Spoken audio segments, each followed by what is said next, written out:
ونسلم على رسوله الكريم أما بعد أعوذ بالله من الشيطان الرجيم بسم الله الرحمن الرحيم ولمن خاف مقام ربه جنتان صدق الله العظيم وصدق رسوله النبي الكريم ان اللہ وملائکتہ یصلون علی النبی یا ایہا الذین آمنوا صلوا علیہ وسلموا تسلیما الصلاة والسلام علیک یا سیدی یا رسول اللہ وعلی آلک واصحابک یا حبیب اللہ الصلاة والسلام علیک یا سیدی یا نبی اللہ وعلى آلك وأصحابك يا سيدي يا حبيب الله اللهم صل على سيدنا ومولانا محمد معدن الجود والكرم وآله وصحبه وبارك وسلم۔ تمام تعریفیں حمد و ثنا اللہ تعالی جل مجدہ الکریم کے لیے، زاماد ہر قسم کے درود و سلام نبی رحمت سید عالم صلی اللہ علیہ وسلم کی ذات والا صفات کے لیے حمد و صلات کے بعد، عزیز دوستو، بزرگوں اور بھائیوں، اصلاح معاشرہ کے نام سے اس خوبصورت بزم کا انعقاد ہے۔ دعا فرمائیں اللہ تعالی ہم سب کو دین کے ساتھ اخلاص عطا فرمائے۔ اللہ تعالیٰ دین کے کاموں میں ہر ریاکاری سے، ہر بناوٹ سے، ہر تصنع سے محفوظ فرمائے۔ معاشرہ افراد سے مل کے بنتا ہے۔ افراد ایک دوسرے کے ساتھ جب اچھا سلوک کرنے لگتے ہیں تو معاشرے کی اصلاح ہو جاتی ہے۔ معاشرے کے لوگ ایک دوسرے کے ساتھ جب وقت گزارتے ہیں تو وہ اگر ایک دوسرے کو دیکھ کر وقت گزاریں گے تو پھر کبھی بھی اچھا سلوک نہیں کر سکیں گے۔ پھر تقاضا یہ ہوگا کہ پہلے والا میرے ساتھ بڑا عمدہ گفتگو کرے، پھر میں اس کے ساتھ اچھی بات کروں گا۔ پہلے وہ میرے ساتھ خیر والا معاملہ کرے، پھر میں آگے بڑھوں گا۔ جب انسان کو دیکھ کر معاملات کرتا ہے تو پھر مشکل ہو جاتا ہے اصلاح کا ہونا، اور جب انسانوں کے بیچ اللہ کی ذات آ جاتی ہے،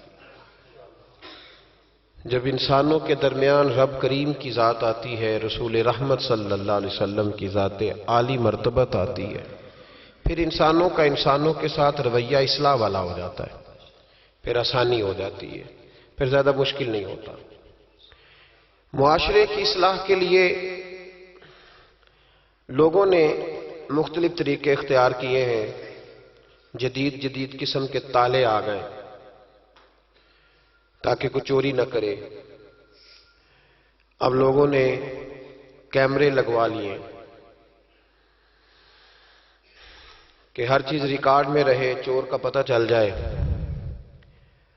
اور چور اب جب چوری کرنے آتا ہے تو وہ پہلے جب آیا کرتے تھے تو ٹیلی فون کی تار کاٹتے تھے، اب وہ کیمرے کو توڑتے ہیں، اس کی تاریں کھینچتے ہیں۔ امریکہ کے اندر ایک دفعہ 1 گھنٹے کے لیے لائٹ کا فالٹ ہوا تھا تو چند جگہوں پر لاکھوں ڈالر کی چوریاں ہو گئی تھی کیونکہ کیمرے بند ہو گئے۔ لوگوں نے سمجھا اب دیکھنے والا کوئی نہیں، چوری ہو گئی۔ اسلام بڑا حسین مذہب ہے۔ اسلام کہتا ہے کہ کیمرے کی آنکھ بھی بند ہو سکتی ہے، انسان بھی سو سکتے ہیں، تو اس رب سے ڈر جا جسے نہ نیند آتی ہے نہ اونگ آتی ہے۔ ایک پکا کیمرہ تیرے اوپر فٹ ہے تو اس کا خیال کر۔ جب لوگ لوگوں سے ڈر کے نیکی کرتے ہیں تو وہ جزوی طور پر نیک ہوتے ہیں، وقتی طور پر۔ جتنی دیر لوگ موجود رہیں گے نیک رہیں گے، اور جب لوگوں سے اوجھل ہو جائیں گے پھر حالات خراب ہو جائیں گے۔ اس لیے اعلیٰ حضرت فاضل بریلوی رضی اللہ تعالی عنہ سے کسی نے پوچھا تھا کہ نیک کون ہوتا ہے؟ میری بات کی سمجھ آ رہی ہے آپ حضرات کو؟ یہ میرا خیال ہے ویڈیو والا ویڈیو دے ہی دے گا، آپ تھک نہ جائیں ایک ہاتھ کھڑا رکھ کے۔ یہ آپ کو دے دے گا انشاءاللہ تعالی. میرا خیال ہے کہ خیر والا معاملہ ہے، مل جائے گی آپ کو. اللہ آپ کو جزائے خیر دے. آپ تھک جائیں گے. اور ضروری تو نہیں نا ہر آدمی کو کیمرے کی آنکھ سے دیکھنا، کبھی کبھی ڈائریکٹ بھی دیکھ لینا چاہیے. اللہ آپ کو جزائے خیر عطا فرمائے. پھر وہ میسج آتے رہتے ہیں تو پھر بندہ وہ بھی پڑھنے لگ جاتا ہے تو الجھ جاتا ہے. اس لیے تھوڑی دیر توجہ رکھیں. اللہ تعالیٰ آپ کو جزائے خیر عطا فرمائے. یہ لائٹیں کم از کم بند کر دیں، آنکھوں میں پڑتی. میرے بھائی، اعلیٰ حضرت رحمت اللہ علیہ سے کسی نے پوچھا تھا کہ نیک کون ہوتا ہے؟ نیک کون ہوتا ہے؟ جو مائک کے آگے آ کے بڑی اچھی اچھی باتیں کرے، پگڑی بڑی صاف باندھے، جو لوگوں پہ یہ روب ڈالنے میں کامیاب ہو جائے کہ میں تم میں سے اچھا ہوں. نیک کون ہوتا ہے؟ تو اعلیٰ حضرت رحمت اللہ تعالیٰ علیہ فرمانے لگے، یہ یاد رکھنا ہے آپ نے. اعلیٰ حضرت فرمانے لگے، نیک وہ ہوتا ہے جس کی تنہائیاں صاف ستھری ہوتی ہیں. تنہائی جس کی پاک صاف ہو. لوگوں کے سامنے تو سارے نیک ہوتے ہیں. میں یہاں آیا ہوں تو میں نے کپڑے بدلے ہیں، وضو کیا ہے، دستار باندھی ہے، خوشبو لگائی ہے. لیکن مزہ تو تب ہے نا کہ جب میں صبح اٹھوں فجر کی نماز کے لیے. صبح فجر کے لیے جب میں اٹھوں تو پھر بھی میں یہ دیکھوں کہ اب میں اللہ کی بارگاہ میں جانے لگا ہوا، مجھے پھٹا لباس پہن کے نہیں جانا چاہیے. اب میں کئی دوستوں سے پوچھ لیتا ہوں، ملنے آتے ہیں تو میں پوچھتا ہوں، مسجد کی ٹوپی پہن کے ولیمے پہ بھی جاتے ہو؟ بارات کے ساتھ بھی جاتے ہو؟ وہ کہتے ہیں نہیں جی نہیں. تو میں کہتا ہوں، جو لباس پہن کے تو شادی میں جانا پسند نہیں کرتا، مسجد میں کیسے آ گیا؟ وہ ٹروزر پہن کے جو تو منگنی میں جانا پسند نہیں کرتا، تو نے کیسے پسند کیا؟ اللہ کے سامنے کھڑا ہو گیا وہ پہن کے. تو نیک وہ آدمی ہوتا ہے جس کی تنہائی صاف ستھری ہوتی ہے. اللہ کریم نے قرآن پاک میں فرمایا، وَلِمَنْ خَافَ مَقَامَ رَبِّهِ جَنَّتَانِ. فرمایا جو اللہ کے سامنے کھڑا ہونے سے ڈرے گا، اللہ اسے 2 جنتیں عطا کرے گا. بندوں کے سامنے لوگ ڈرتے ہیں، بندوں کے سامنے بڑا ہی ڈرتے ہیں، بڑا ڈرتے ہیں لوگ. برادریوں سے ڈر رہے ہیں، قبیلوں سے ڈر رہے ہیں، اپنے اپنے رسم و رواج سے ڈر رہے ہیں. کچھ بچی کے سسرال والوں سے ڈر رہے ہیں، کچھ بچے کے سسرال والوں سے ڈر رہے ہیں. کچھ لوگ ایسے ہیں جو ماں باپ ہو کے، ملا رومی کہتے ہیں ماں باپ ہے پر اولاد سے ڈرتے ہیں کہ بیٹا کیا کہے گا، بیٹی کیا کہے گی. کچھ ایسے اساتذہ ہیں جو کچھ ایسے جملے زبان سے ادا نہیں کرتے کہ شاگرد کہیں کہیں گے کہ استاد کیا کر رہا ہے. اور کچھ ایسے پیر بھی ہیں جو مریدوں سے ڈرتے ہیں کیونکہ بگڑ گئے تو پھر آستانہ کیسے چلے گا. ڈر رہی ہے دنیا، ڈر رہی ہے، سب سے ڈرتے ہیں. سن لو، میرے نبی پاک علیہ السلام نے فرمایا، یہ مصطفیٰ کریم کے جملے ہیں، یہ حضور کے لفظ ہیں، یہ محبوب نے ہمیں مفہوم سمجھایا ہے، اس کو سمجھ لو. حضور علیہ السلام نے فرمایا، جو اللہ سے نہیں نہ ڈرے گا پھر وہ ہر ایک سے ڈرے گا. تو نہ ڈر اللہ سے، پھر تو ڈرتا، تو جتنا مرضی بڑا کوٹ پہن لے، تو جتنی مرضی بڑی گاڑی میں گھوم، تو جتنی مرضی اونچی سیٹ رکھ کے، اونچی کرسی رکھ کے کوٹھی بنا لے، لیکن اگر تو اللہ سے نہیں ڈرتا تو پھر تو ہر بندے سے ڈرے گا. تو روب ڈال لے تھوڑی دیر کے لیے، غریب آدمی دبک جائے گا، پیچھے ہٹ جائے گا، لیکن میرے رسول پاک علیہ السلام نے فرمایا، جو اللہ سے نہیں ڈرے گا وہ ہر ایک سے ڈرے گا. اور فرمایا جو رب سے ڈر جائے گا اللہ ساری مخلوق کا خوف اس کے دل سے نکال دے گا. پھر ختم ہو گیا، پھر کسی سے نہیں ڈرے گا. لیکن جب تک اللہ سے نہیں ڈر، ہم سہمے لوگ ہیں، ہم ڈرے ڈرے لوگ ہیں، ہم سارا دن ڈر کے گزارتے ہیں. اگر ہمیں لوگوں کا ڈر نہ ہو، ہم تو سویرے اٹھ کے ٹوتھ پیسٹ نہ کریں، مسواک نہ کریں. ہم تو ڈرتے ہیں کہ لوگ کہیں گے دیکھو اس کے منہ سے بدبو آ رہی. ہم ڈر کے سارے کام کرتے ہیں. کسی کی شادی میں اس لیے جاتے ہیں کہ برادری ناراض ہو جائے گی کہ خود ہم اس کے ہاں گئے تھے تو یہ آیا کیوں نہیں. ہم تو بھائی تعزیت کرتے ہیں لوگوں سے ڈر کے. یاد رکھو یہ زمانہ بھگا کے تھکا دے گا، یہ راضی نہیں ہوگا. اب بھاگتے رہیں. لوگ دیواروں تک، قبروں کی دیواروں تک چلے گئے. پر یہ دنیا کی محبت اس طرح کی ہے جس طرح بھیڑوں کی محبت ہوتی ہے. اس طرف والی بھیڑوں کو گھیر کے لاؤ تو ادھر والی نکل جاتی ہیں، ادھر والی کو گھیر کے لاؤ تو ادھر والی. یہ مولا علی شیر خدا کا فرمان ہے. آپ فرمایا کرتے تھے یہ نکل جائیں گے. کب تک بندوں کو راضی کرو گے؟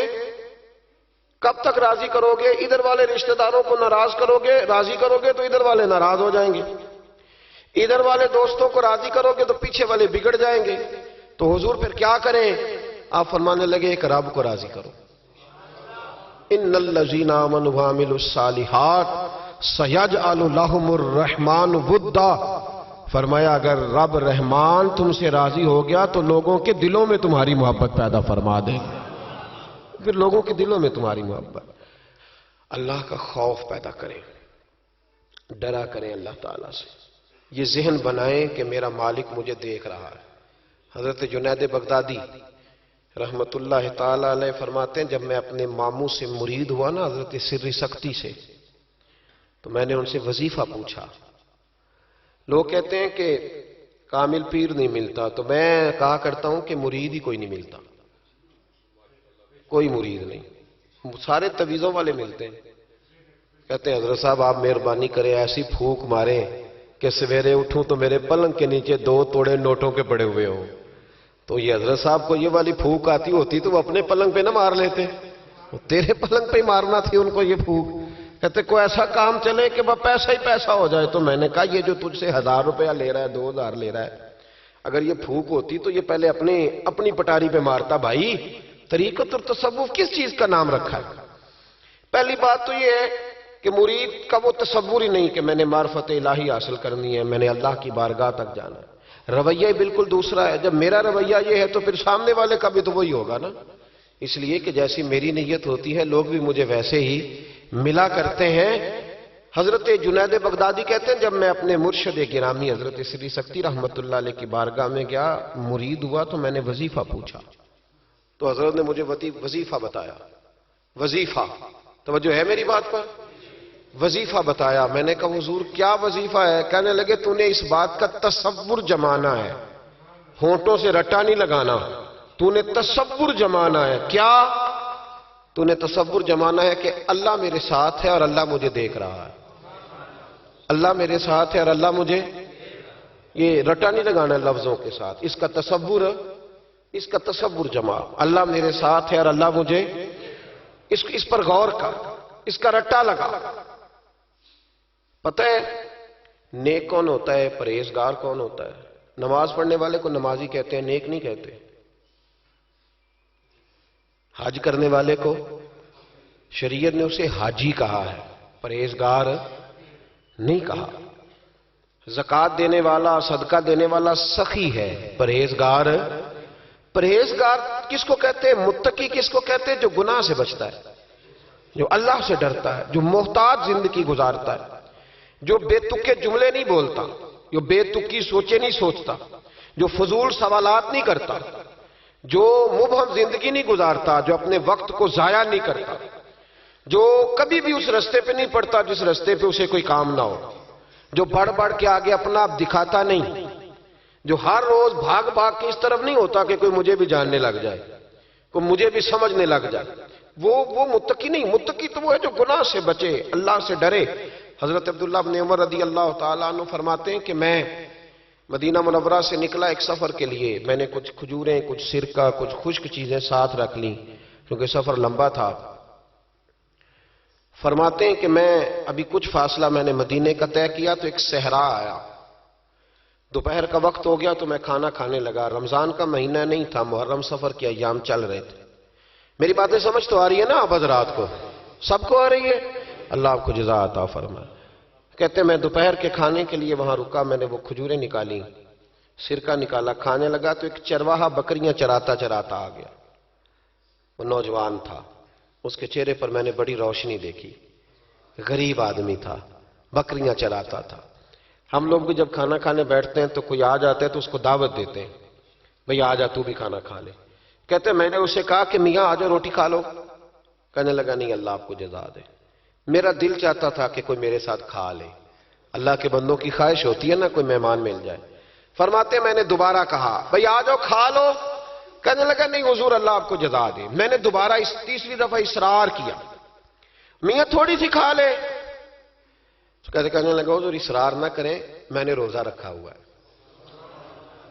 آج مزدور جو ہے نا ان سب نے رٹا لگا کے یہ سبق یاد کیا ہے کہ میں چونکہ محنت کرتا ہوں تو میں نام بھی رکھوں تو خیر ہے۔ رمضان کے روزے بھی مزدور چھوڑ دیتے ہیں۔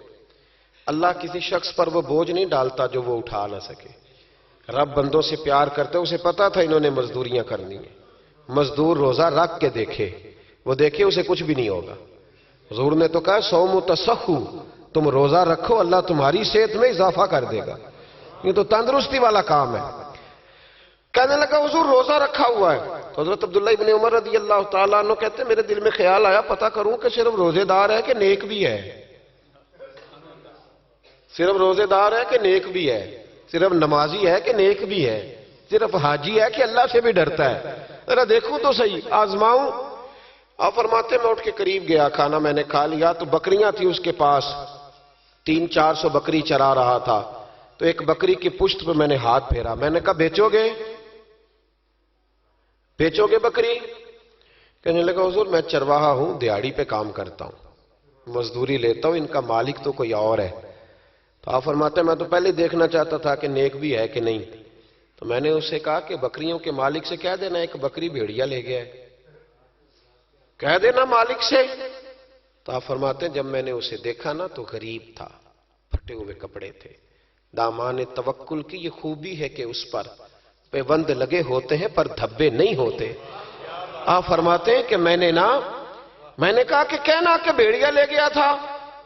فرماتے ہیں کہ اس کا میں نے چہرہ دیکھا تو داڑھی پر ریت پڑی ہوئی تھی، سر پہ ریت تھی، کپڑے پرانے تھے، مکان بھی کچا ہوگا لیکن اس کے نظریات اتنے پختہ، باتوں میں اتنا اثر. فرماتے اس نے غور سے میرا چہرہ دیکھا اور پھر اس نے بکریوں کو چھڑی ماری اور بکریاں چلنے لگیں. وہ میں نے کہا میرے سوال کا جواب نہیں دیا. تو کہنے لگا حضور میں بکریوں کے مالک کو تو کہہ دوں گا بھیڑیا لے گیا ہے، اور جب کائنات کا مالک پوچھے گا تو پھر کیا جواب دوں گا؟ جب عرش کا مالک پوچھے گا تو پھر کیا جواب دوں گا؟ اللہ بھی تو پوچھے گا نا، تو اللہ کو کیا بتاؤں گا؟ حضرت عبداللہ ابن عمر رضی اللہ، ایک تقریر ہوتی ہے، میں لچھے دار خطاب کروں گا، میں بڑا زبردست اثر ڈالوں گا. آپ او بھائی زیادہ انقلاب تو عمل سے آتا ہے، زیادہ انقلاب تو عمل سے آتا ہے، زیادہ تو 2 منٹ میں لوگ انقلاب. حضرت عبداللہ ابن عمر کہتے ہیں اس نے کوئی تقریر نہیں کری. تقریر بھی اثر کرتی ہے، اس کا بھی فائدہ ہوتا ہے، یہ بھی دل صاف کر جاتی ہے، اس میں شک نہیں. لیکن جو عمل کے ساتھ تاثیر ہوتی ہے اس کا تو حسن ہی نرالا ہے. بات جو دل سے نکلتی ہے اثر رکھتی، پر نہیں طاقت پرواز مگر رکھتی ہے. تو کہتے وہ ایک جملہ اس نے کہا کہ اللہ پوچھے گا تو کیا جواب دوں گا. تو آپ فرماتے ہیں میں کانپنے لگا. حضرت عبداللہ ابن عمر، اور یہ وہ شخص ہے جن کو نبی پاک نے کہا رجل صالح. عبداللہ بن عمر نیک آدمی ہے، حضور نے کہا نیک آدمی ہے. حضرت عبداللہ ابن عمر کہتے ہیں میرے وجود کے رونگٹے کھڑے ہو گئے.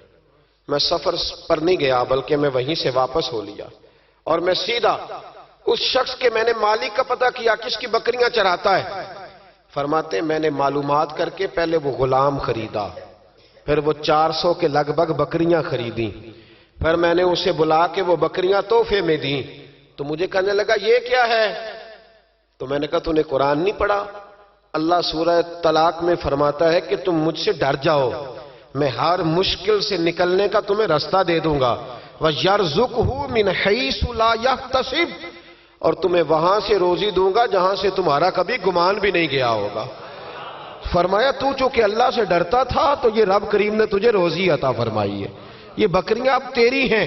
بھائی خدا را اللہ سے ڈرنا سیکھیں، رب کریم کا خوف پیدا کریں. آپ یقین کریں میں پولیس کی بات نہیں کرتا، ایم این اے کی ایم پی اے کی بات نہیں کرتا، لیکن غریب بھی جب اپنی بہو کو تانا دینے پہ آتا ہے تو حوصلہ نہیں کرتا، ایک آدھ بات پہ صبر نہیں کرتا. غریب کے ہاتھ میں بھی جب ڈنڈا آتا ہے اور کسی غریب سے جب وہ جھگڑا کرتا ہے تو وہ بھی پھاڑ دیتا ہے سر اور توڑ دیتا ہے ہڈیاں.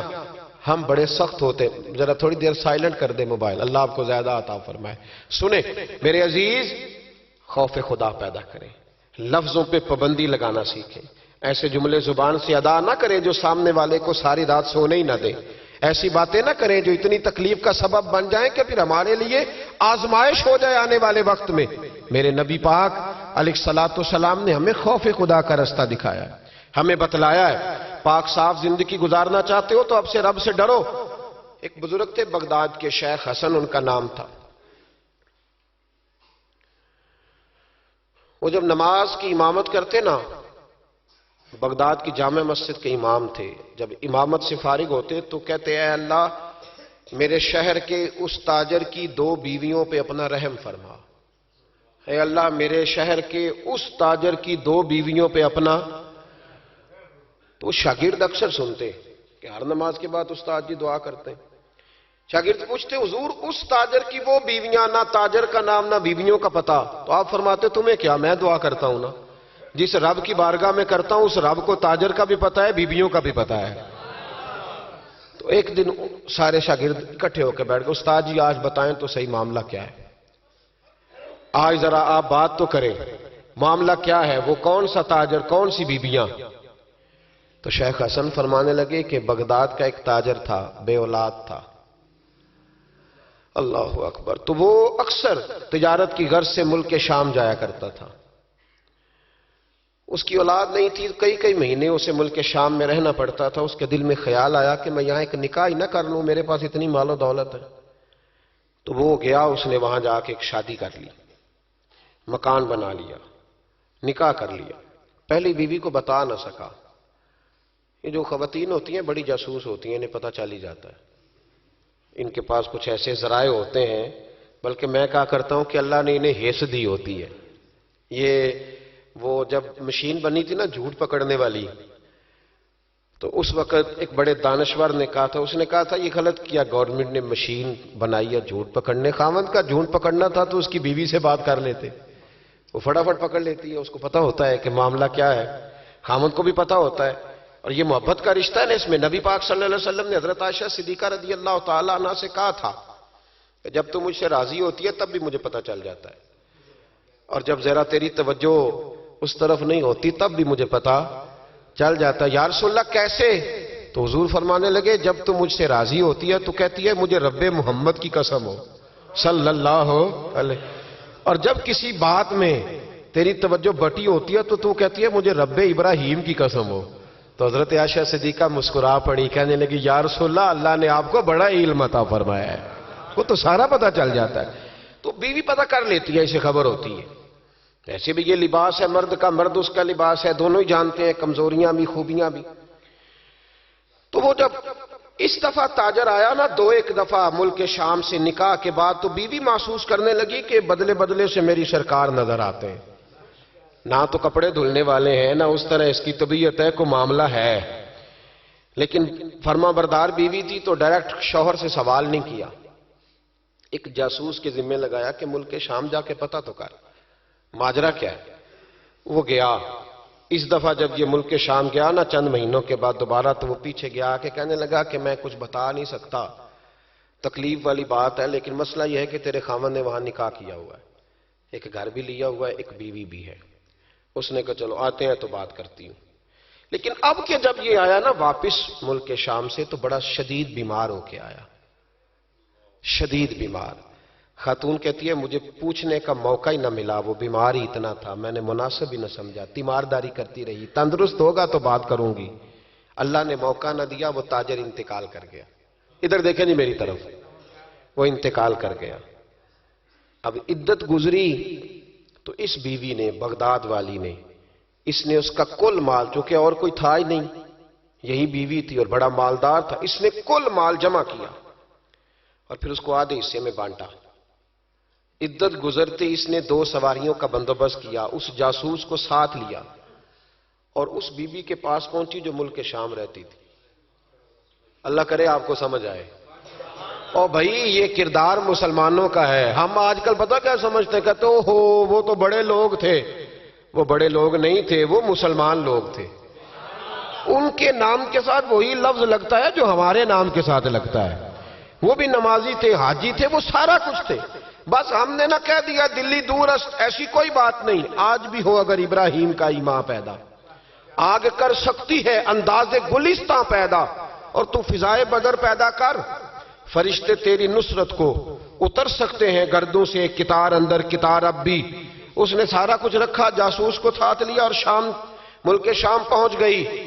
اس خاتون کو تلاش کیا اور تلاش کر کے کہنے لگی زمانہ نہیں جانتا کہ تو بھی وارث ہے مال کی، پر میں تو جانتی ہوں نا، میں تو جانتی ہوں نا، اور یہاں تو میاں لوگ 2 مرلے کے لیے جعلی کاغذات بنوا لیتے ہیں، قرآن اٹھا لیتے ہیں، خاتون ہو کے، شیخ حسن کہتے ہیں عورت ہو کے جا کے کہنے لگی کہ یہ چونکہ تیرا مال ہے تو میں آدھا لے کے آئی ہوں، آدھی وارث تو ہے اور آدھی وارث تو رکھ اپنا مال۔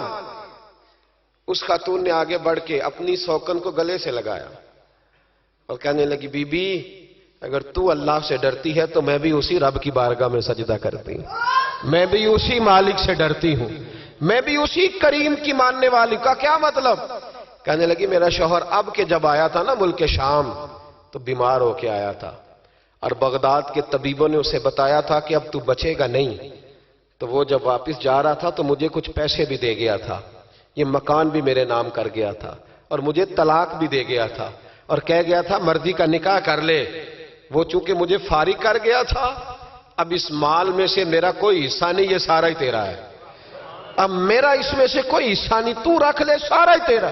شیخ حسن رحمت اللہ علیہ فرمایا کرتے کہ میں مولوی اور مفتی ہو کے، میں پیر اور صوفی ہو کے ان 2 بیویوں سے میں نے بڑا سیکھا ہے، لہذا جب بھی دعا کرتا ہوں پہلے ان 2 عورتوں کے لیے دعا کرتا ہوں، پہلے ان کے لیے۔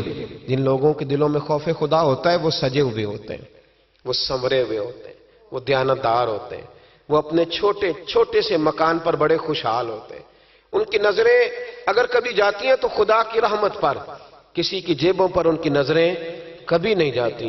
وہ میرے بھائی لقمہ حرام آ جائے تو رات انہیں نیند نہیں آتی، وہ لوگ تھوڑی سی آمیزش بھی اپنے بچوں کو کھلانا جرم سمجھتے ہیں۔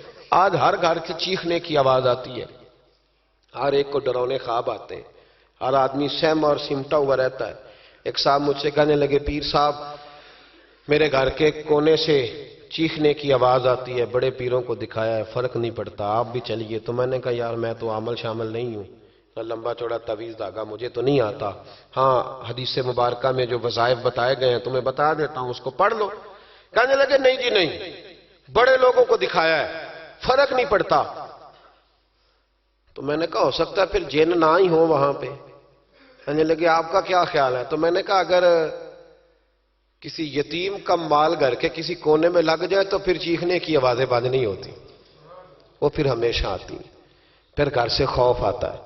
اور اگر کسی کے پیسے دبا کے آدمی رات کو سوئے پھر اسے ڈراؤنے خواب آتے ہیں، پھر اللہ اسے تنبیہ کرتا ہے، پھر وہ تعویذوں والا مسئلہ نہیں، وہ توبہ والا مسئلہ، وہ استغفار والا مسئلہ، وہ اللہ سے ڈرنے والا معاملہ ہے۔ رب کریم کا خوف، اللہ کا ڈر، یہ انسان کو سجائے گا، یہ سنوارے گا۔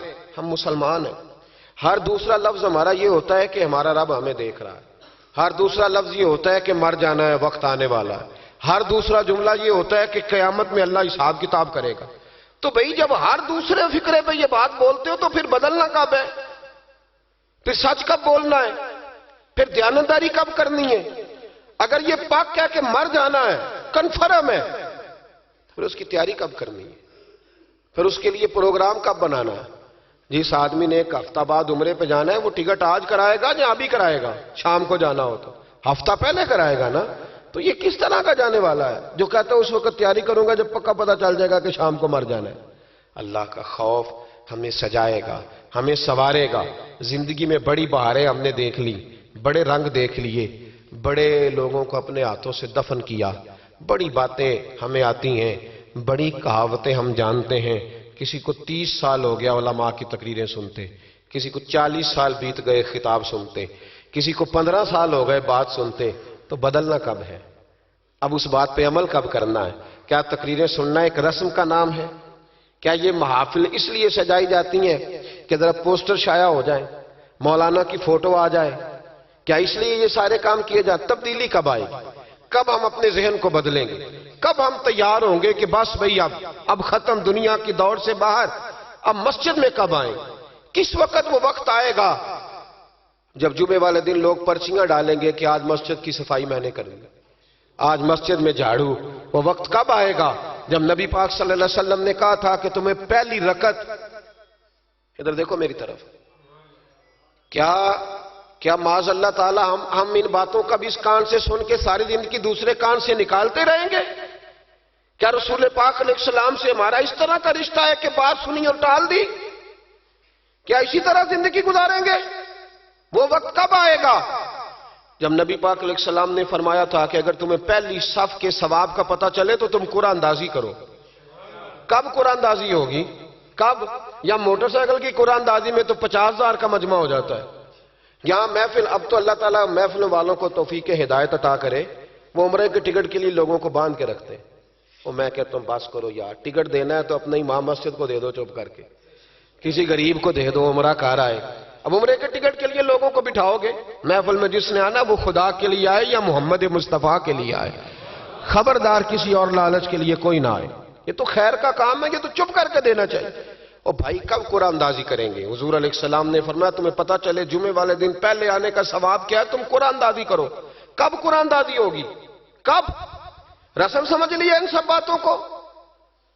بس ٹھیک ہے، ایک بڑا زبردست آج میں نے خطاب سنا جی 1.25 گھنٹہ، پھر کیا اثر ہوا اس کا؟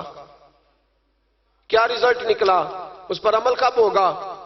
وہ جو میں باتیں سناتا ہوں لوگوں کو بیسیوں اور سینکڑوں، تو میں نے عمل کب سٹارٹ کرنا ہے؟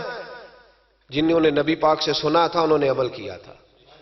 انہوں نے سنا تھا، انہوں نے، ادھر دیکھو حضرت عمر کا وہ دور تھا کہ آپ کی ایک لونڈی کلمہ پڑھ گئی تو ابھی آپ مسلمان نہیں ہوئے تھے، تو وہ لونڈی کہتی ہے کہ مجھے الٹا لٹکا کے جناب عمر مارتے تھے، اور اتنا مارتے تھے کہ تھک جاتے تھے تو پانی منگواتے تھے. اور جناب عمر وہ شخص تھے کسی کی جرت نہیں تھی کہ بات کرے، لیکن بس پھر بدل گئے عمر. پھر اللہ کا خوف آ گیا. پھر جو شخص کبھی نہیں رویا تھا وہ بات بات پہ رونے لگا. جو کسی کے آگے نہیں جھکا تھا وہ چھوٹے چھوٹے لوگوں سے معافیاں مانگنے لگا. بدل گئے نا، اللہ کا خوف آ گیا نا. اب وہ اکڑی ہوئی گردن نہیں رہی. اب مسجد میں بھی آ کے یہ نکاح کے پیچھے ہٹو، تمہیں پتہ نہیں میں چودھری ہوں، یہ میری جگہ ہے. اب وہ بات بدل گئی، اب وہ رویہ نہ رہا. حضرت عمر فاروق رضی اللہ تعالیٰ عنہ، اور اس وقت تو ایک قبیلے کے سربراہ تھے نا، صرف ایک قبیلے کے. اور جب فاروق اعظم بدل گئے تو 24 لاکھ مربع میل کے حکمران، 24 لاکھ مربع میل کا واحد حکمران.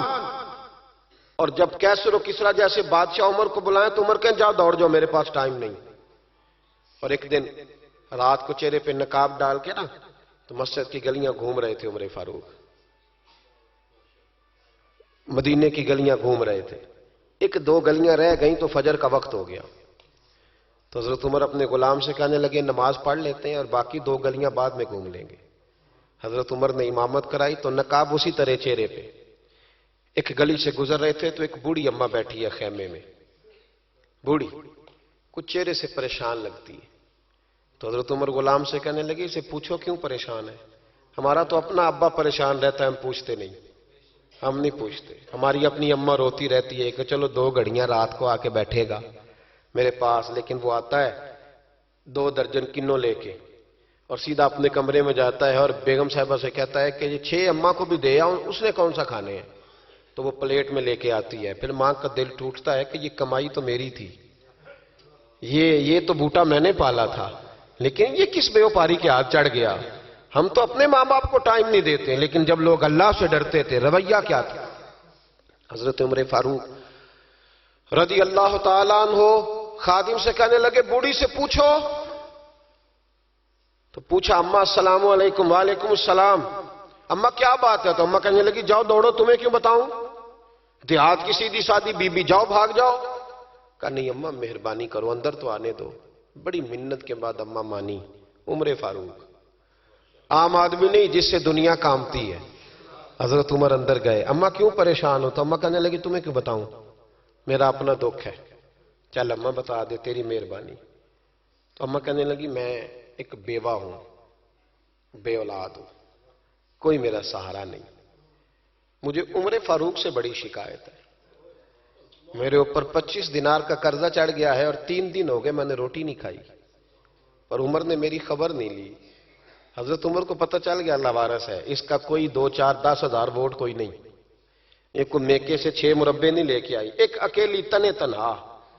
اور بھائی جب اللہ کا خوف ہوتا ہے تو پھر انسان ان غریبوں کو بھی مناتا ہے. پھر ریڑی والے کی بھی اہمیت بڑھ جاتی ہے، پھر رکشے والے کی قدر بھی بڑھ جاتی ہے. حضرت عمر فاروق رضی اللہ تعالیٰ عنہ کہنے لگے اماں عمر سے شکوہ ہے؟ کہاں؟ جناب عمر کہتے ہیں میں نے ایک جملہ کہا تو اماں نے تو مجھے لاجواب کر دیا. میں نے کہا اماں عمر کو کیا پتا کہ تو بھوکی ہے اور مقروض ہے، اسے کیا خبر؟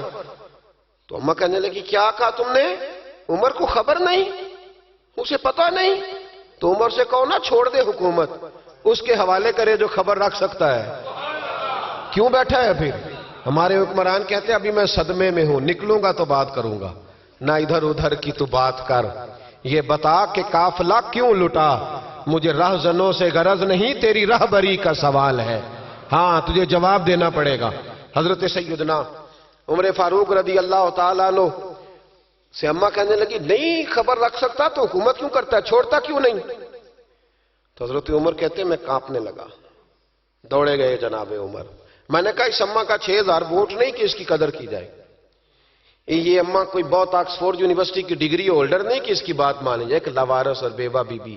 عمر دوڑے گئے، گھر سے اناج کا تھیلا کندھے پہ رکھا، 25 دینار بھی لیے، پکا پکایا کھانا بھی لیا۔ خادم کہنے لگا حضور مجھے دے دے میں اٹھا لیتا ہوں۔ تو حضرت عمر فرمانے لگے چل وعدہ کر قیامت کے دن بھی میرا بوجھ اٹھائے گا؟ کہنے لگا جی نہیں وہاں نہیں اٹھا سکتا۔ فرمایا پھر آج بھی نہ اٹھا، مجھے ہی اٹھانے دے، یہ میرا بوجھ ہے تو مجھے ہی۔ اماں کے سامنے 25 دینار بھی رکھے۔ پھر اماں کو حضرت فاروق اعظم نے 2 مہینے کا راشن بھی دیا، پھر پکا پکایا کھانا بھی دیا۔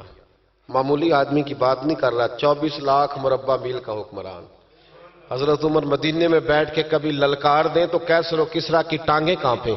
جناب عمر فاروق رضی اللہ کھانا کھلا کے اماں چارپائی پہ تھی تو عمر نیچے بیٹھ گئے، کہنے لگے اماں چل عمر کو معاف کر دے، چل جانے دے، کوئی عرض نہیں، بیچارے کو پتہ نہیں چلا۔ تو اماں کہنے لگی تو نے پھر عمر کا ذکر چھیڑ دیا۔ بیٹے میرے گھاؤ بڑے گہرے ہیں، میرے زخم بڑے سخت ہیں، کلیجہ پھٹے تو تجھے دکھاؤں کتنی تکلیف میں ہوں، میں تو پکا ہوا پھل ہوں، کسی وقت بھی دنیا سے چلی جاؤں گی، میں نے عمر کو معاف نہیں کرنا۔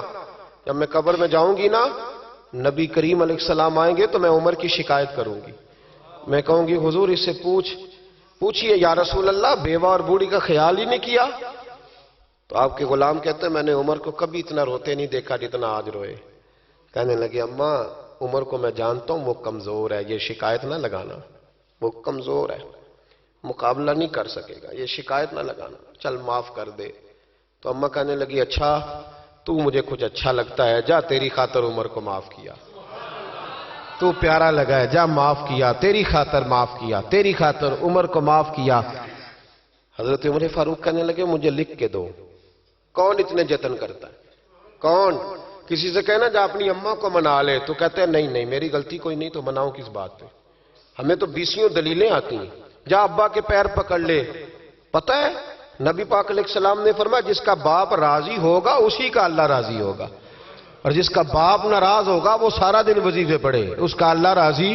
یہ ابو داؤد شریف کی حدیث ہے نا جی، بڑی مہربانی پیسے نہ لائیے گا آپ، اب بات سنیں، وہ بھی میں سمیٹنے کی طرف آ رہا ہوں، ختم کر رہا ہوں، آپ میری بات پہ توجہ رکھیں۔ عزیز بھائی، نبی کریم صلی اللہ تعالیٰ علیہ وسلم نے جو اپنے غلاموں کی تربیت کی تو حضرت عمر فاروق کہنے لگے لکھ کے دو، لکھ دو۔ تو اماں کہنے لگی آپ لکھیں میں سائن کر دیتی ہوں، آپ لکھ دیں میں سائن کرتی ہوں۔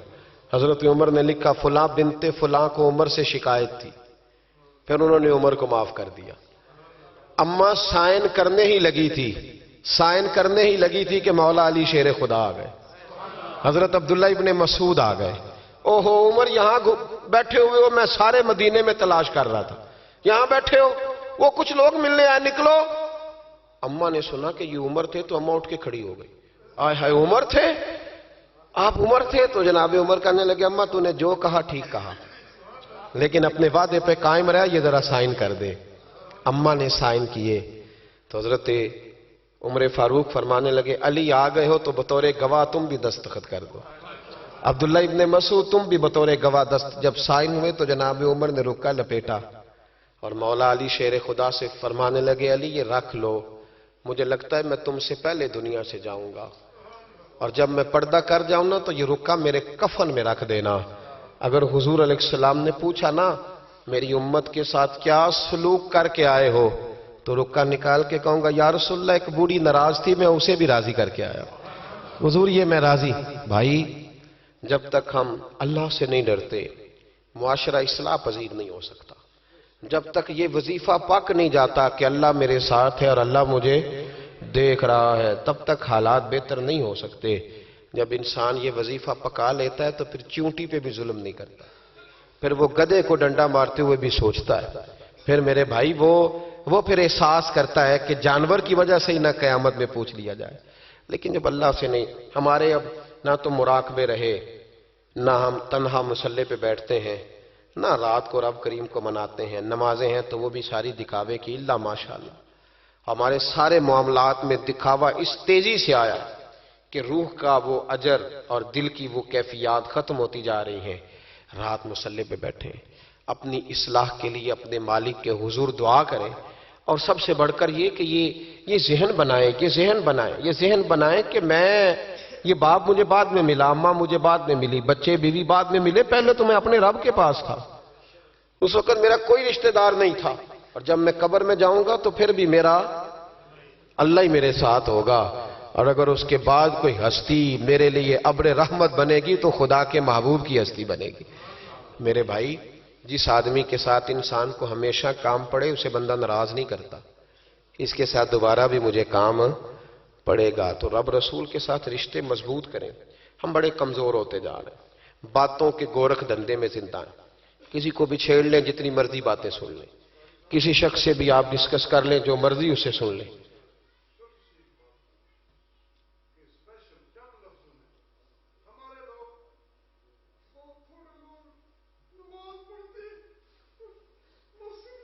اللہ اللہ اللہ، دیکھیں یہ کتنا جذبہ ہے۔ میرا خیال ہے میری تقریر کی تو ضرورت ہی نہیں، ان کے آنسوؤں کو ہی ہمیں مسجد میں لے آنا چاہیے۔ میرا خیال ہے یہ یہاں گفتگی کی تو حاجت ہی نہیں۔ آئیں گے مسجد میں آپ لوگ؟ ہلکا پھلکا ہی انشاءاللہ کہا ہے آپ نے۔ چلو، پکے نمازی کئی دفعہ کہتے ہیں ہمیں نہیں انشاءاللہ کہنے چاہیے، اسی تو پہلا بھی ہونے ہیں، اور بھائی کہہ دیا کریں، مہربانی کریں کہہ دیا۔ آئیں گے انشاءاللہ تعالی؟ ایک بات سن لو ایک بات، انہوں نے رخ موڑ دیا ورنہ میں بات کسی اور طرف کر رہا تھا۔ نبی پاک صلی اللہ علیہ وسلم کی حدیث ہے مسند امام احمد بن حنبل میں، فرمایا من ترک صلاۃ متعمدا، جس نے نماز چھوڑی جان بوجھ کے، فقد کفر، حضور فرماتے ہیں اس نے تو رب کے رب ہونے کا انکار کیا۔ اللہ کے حضرت غوث اعظم رضی اللہ تعالیٰ عنہ نا، ادھر دیکھو میری طرف، اصل مصیبت یہ ہے، ایک صاحب نے مجھے آ کے کہا میرے لیے دعا کریں، میرا نماز میں دل نہیں لگتا، تو میں نے کہا نماز آپ کا مسئلہ ہی نہیں، نماز مسئلہ ہی نہیں آپ کا، مسئلہ اہمیت ہے۔ مسئلہ، میں اپنے کسی سنگی کو فون کروں نا کہ 12 بجے آ، تو اگر تو میری کوئی اہمیت اس کی نظر میں ہوگی تو 12 بجے آ جائے گا کہ نہیں آئے گا؟ صحیح بتائیں، اور اگر میری اہمیت نہیں سمجھے گا تو آئے گا؟ میں نے کہا مسئلہ دل لگنے کا نہیں، دل تو کئی دفعہ بندے کا پیسوں میں بھی نہیں لگتا تو پھر چھوڑ جاتے ہیں لوگ دولت، کئی دفعہ بچوں کے ساتھ بھی دل نہیں لگتا، اچاٹ ہو جاتا ہے تو چھوڑ دیتے ہو، مسجد میں دل نہیں لگتا تو میں نماز نہیں پڑھتا۔ مسئلہ دل کا ہے ہی نہیں، مسئلہ اہمیت کا ہے۔ حضور غوث پاک نماز پڑھ کے، عصر کی نماز پڑھ کے باہر نکلے تو ایک نوجوان گلی میں کھڑا تھا، تو حضور غوث پاک فرمانے لگے تو بڑا دلیر ہے بھائی، بڑا دلیر ہے تو، بڑا۔ کہنے لگا حضور میں تو کمزور ہوں، یہ آپ کیا کہہ رہے ہیں؟ فرمایا بڑا دلیر ہے تو۔ اس نے کہا کیا ہوا؟ حضور غوث پاک فرمانے لگے مجھے تو کوت والے شہر بلائے، SHO بلائے تو مجھے جانا پڑتا ہے، نہ جاؤں تو ڈر آتا ہے، اور تجھے رب نے بلایا تھا تو گیا ہی نہیں، بڑا دلیر ہے، تیرا خیال ہے دیکھ لوں گا۔ او بھائی خدا را، نماز کی تو کلیریفیکیشن ہی کوئی نہیں، کوئی دیکھے نا، ہمیں وہ وقت یاد رکھنا چاہیے نا کہ حضرت سلمان فارسی فرماتے ہیں کہ حضور کو تکلیف تھی قدموں میں، بظاہر حضور کو سخت بخار تھا، بظاہر بڑی کمزوری تھی، پر پتہ ہے نبی پاک کا مسجد سے پیار کتنا تھا۔ حضور نے فرمایا میں نے کئی نمازیں گھر پڑھی ہیں، مجھے مسجد لے جاؤ، تو فرماتے ہیں کہ ایک طرف حضرت قسم بن عباس نے پکڑا تھا، ایک طرف مولا علی شیر خدا نے، اور حضور نے کندھوں پہ ہاتھ رکھے، اور جب مسجد آ رہے تھے تو میری آنکھیں برس پڑی، اس لیے کہ مقدس قدم صفوں کے ساتھ لگ رہے تھے، بظاہر کمزوری تھی، پھر بھی مسجد میں آ کے 17 نمازیں رسول پاک نے پڑھی۔ وہ کیسا مسلمان ہے جس کا مسجد سے پیار نہیں؟ حضرت بابا فرید گنج شکر سے ایک شخص نے کہا تھا میرا دل سخت ہو گیا، تو آپ نے اس کے ہاتھ میں جھاڑو دے دیا. کیا کیا؟ بول کے بتائیں جی. اب لوگ سمجھتے ہیں بابا صاحب کے دربار پہ جاؤ، خوب قوالی سنو، واپسی پہ شکر لے آؤ، چھٹی، بابا صاحب راضی. جھاڑو دیا بابا صاحب نے، تو کہنے لگا حضور اس کا کیا کروں؟ فرمانے لگے جہاں مسجد نظر آئے نا جھاڑو دینا شروع کر دیا کر، اللہ تیرے دل کو صاف کر دے گا. اٹھ فریدہ ستے آتے جھاڑو دے مسیت، تو ستا ہے رب جاگدا تیری ڈاڈے نال پرید. مسجد کا مزاج بنائے، مسجد سے محبت کرے. میں سفر پہ جاتا ہوں نا، جب واپس لوٹتا ہوں نا تو میں سنگیوں سے کہتا ہوں کہ میں ذرا مسجد تے ویکھ لیندے ہو میری مسجد کا کیا حال ہے. مسجد ایک حسن ہے، ایک وفا ہے جس کا بڑا دل ٹھنڈا کرنے کو دل کرے نا. میرے صاحب وظیفہ بتایا کرتے تھے، ایک شخص کہتا ہے حضور اندر بڑا تکبر ہے، تو فرمانے لگے مسجد کے باتھ روم دھویا کر. جی نہیں تسی نہیں غور کیتا میری گل تے، کیوں کام ہی بابا اوکھا دسیا میں مسجد کے. اس نے کہا کیا ملے گا؟ تو آپ فرمانے لگے یہ نہیں سمجھنا کہ یہاں چودھری آتا ہے، یہ نہیں سمجھنا میرا شریک آتا ہے، سمجھنا یہاں اللہ کے مہمان آتے ہیں. اور بندے کا گھر سمجھ کے تو ہم یہ کر ہی نہیں نہ سکتے گھر کس کا ہے، تو پھر کوئی دقت تو نہیں نہ ہونی چاہیے. یہ جب آتا ہے نا رمضان شریف، الحمدللہ کچھ لوگ کہتے ہیں کہ میں ان کا پیر بھی ہوں، کچھ کہتے ہیں کہ آپ ہمارے استاد بھی ہیں، اور پیار کرنے والوں کی تعداد تو بے شمار ہی ہے. لیکن میں مسجد کی دریوں کے لیے خود بلاتا ہوں دوستوں کو، بچوں کو کہتا ہوں آپ مل کے دھو لیں. تو مجھے کہتے ہیں استاد جی اتنے بندے 7 پوتے 17 پوتے بابا اجے بھی کاک ہوتے، آپ یہ کیا کر رہے ہیں؟ تو میں کہتا ہوں کہ میں ہاتھ لگاؤں گا تو سارے دوڑ کے آ جائیں گے، اور مجھے بڑا مزہ آتا ہے. کبھی یہ کام کر کے دیکھیں. اور اگر اس سے بھی زیادہ سکون لینا ہو تو جو طالب علم ہے نا مدرسوں میں پڑھتے، ان کو روٹی کھلا کے دیکھیں، ان کے کبھی ساتھ بیٹھیں. ہمارے تو ہم محتمم کہتے ہیں جی میں تو کدی مدرسے جی لنگر چکھیا ہی نہیں. میں محتمم ضرور ہوں، میں نہیں کدی چکھیا، میں نیک آدمی ہوں. تو میں کہنا تو چکھیا کر تین پتہ لگے کہ جدہ کھاندے نے ہو. ہاں وہ چکھیا کر، وہ تو تسی کھاندے ہی نہیں. آپ کے بچے تو ککڑ کڑائی کھاتے ہیں، وہ تو غریبوں کے بچے ہیں جو پتلی دال کھاتے ہیں. اس لیے مسجد سے پیار کریں، مدارس سے پیار کریں، مسجد کا کبھی ناغہ نہ کریں، مسجد کا کبھی ناغہ نہ کریں. امام شافعی فرمایا کرتے تھے جو لوگ مسجدوں میں آنے جانے کے عادی ہوتے ہیں، مسجد قیامت کے دن انہیں ڈھونڈتی پھریں گی کہ یا اللہ جی آیا کرتا تھا اسے بلا. مسجدیں ڈھونڈیں گی، آئیں گے انشاءاللہ تعالی. نوجوان بالخصوص توجہ کریں مسجد کی طرف. جوانی میں عادت نہ بنے تو بڑھاپے میں بالکل نہیں بنتی. جوان نماز پڑھے گا تو بڑھاپے میں عادت ہوگی. اللہ تعالیٰ سمجھنے کی توفیق عطا فرمائے. جی اللہ آپ کو جزا دے. اب میں نے ذرا ادھر بھی جانا ہے. نہیں تو آپ نے پہلے بھی بتایا تھا، پھر تو میں آیا ہوں تو پتا چلا کتنا فاصلہ ہے. آپ تشریف رکھیں. یہ بڑے پیارے ہیں، یہ بڑے پیارے ہیں، محبت کے ساتھ فرما دیا. محبت ہوتی ہے نا جو کھینچ لاتی ہے لوگوں کو. تو یہ گئے تو جو بچہ ترتیب دیتا ہے تو اس نے کہا نہیں مشکل ہے، چونکہ مشغولیت کافی زیادہ 3 دنوں میں، تو میرے پاس آئے. تو بس طبیعت میں رنگ اس طرح کا تھا، میں کہا وہ انہوں نہ کریں اس بندے نے، جائیں گے انشاءاللہ. ان کا فائدہ یہ ہوا کہ کتنے کتنے اچھے لوگوں سے ملاقات ہو گئی. اور یہ بزم مجھے اس لیے بھی یاد رہے گی، اور یہ ہمیشہ یاد رہے گی. کسی شخص نے رو کے کہا ہے کہ لوگ نمازی بن جائیں. آپ یقین کریں میں بڑا راضی ہوا اس بات سے. یار کوئی رو کے کہہ دے، وہ کوئی بھی ہو، دل ٹھنڈا ہو گیا، روح ٹھنڈی ہو گئی. اللہ آپ کو سلامت رکھے. حضرت صحصح بن ناجیہ رضی اللہ تعالیٰ عنہ نبی پاک صلی اللہ علیہ وسلم کے ایک صحابی تھے. یہ طبرانی کی روایت ہے. تو وہ کہتے ہیں نبی پاک کی بارگاہ میں آ کے کہ یا رسول اللہ جو دور جاہلیت میں کسی نے نیکی کی تھی اس کا بھی اجر ملے گا؟ تو حضور نے فرمایا کیوں، تو نے کیا کیا؟ تو عرض کرنے لگے یا رسول اللہ میرا اونٹ گم ہو گیا تھا، تو میں ڈھونڈتے ڈھونڈتے پہنچ گیا. ایک بوڑھے کے پاس مجھے اونٹ مل گیا. ایک روایت میں 1 اونٹ ہے، ایک میں 2 اونٹ ہیں. تو مجھے وہ اونٹ مل گئے. تو میں نے اس شخص کے پاس ابھی میں بیٹھا ہی تھا کہ کسی بچے کے رونے کی آواز آئی. تو وہ بوڑھا کہنے لگا دیکھو اگر بیٹا ہے تو رکھ لیتے ہیں، بیٹی ہے تو زندہ دفن کر دیتے ہیں. تو کہتے ہیں میں نے ان سے کہا کہ تم دفن نہ کرو، مجھے دے دو. فرماتے ہیں انہوں نے پھر مجھ سے قیمت مانگی تو میں نے وہ اونٹ دے دیے. میں 2 3 اونٹ دے کے وہ بچی لے آیا. پھر میں وہ لوگ ڈھونڈنے لگا جو بچیاں دفن کرتے تھے، میں انہیں قیمت دیتا اور بچیاں لے آتا. عرض کرنے لگے یا رسول اللہ پھر میں نے حویلی بنائی، اس میں نے عورتوں کے ذمے لگایا بچیوں کو پالنا. 360 بچیوں کی میں نے جان بچائی ہے. یا رسول اللہ آج کلمہ پڑھنے آیا ہوں، اس کا بھی مجھے اجر ملے گا؟ تو حضور فرمانے لگے پہلا اجر تو تجھے مل گیا نا، اللہ نے کلمے کی توفیق عطا کر دی، پہلا اجر بھی تجھے مل گیا، اور باقی بھی اللہ تجھے خزانے کھول کے اجر عطا فرمائے گا۔